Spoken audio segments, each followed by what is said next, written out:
பணம் நிரந்தரமானது அல்ல. இன்றைக்கு உன்னிடத்தில் இருக்கும், நாளைக்கு இன்னொருவரிடத்தில் இருக்கும். அல்லாஹ் தந்த வசதியை கொண்டு ஏழை மக்களுக்கு உதவி செய்யுங்கள். அல்லாஹ் தந்த வசதியை கொண்டு அனர்த்தத்தால் பாதிக்கப்பட்ட அகதிகளுக்கு உதவி செய்யுங்கள்.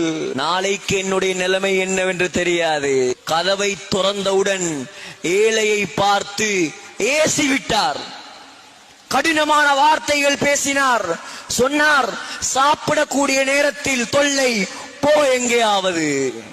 அந்த ஏழை, அந்த மிஸ்கீன் வாய்க்குள் ஏதோ முணுமுணுத்து கொண்டு போனான். அதுதான் அவருடைய கடைசி நாள். அன்றிலிருந்து அவர் சரிய ஆரம்பித்தார். பதவி போனது, பட்டம் போனது, பணம் போனது, எல்லாம் போய் கடைசியில் அல்லாஹ் அவரை எப்படி மாத்தினான் தெரியுமா? எனக்கு சாப்பாடு போட வக்கில் அவருக்கு. சொன்னார், இதற்கு பின்னால் உன்னை பராமரிக்க என்னால் முடியாது, உனக்கு தலாக் தந்து விடுகிறேன், நீ உன் அம்மா வாப்பாவோட போய் சேர்ந்துக்கோ என்பதாக அவர் என்னை அனுப்பிவிட்டார்.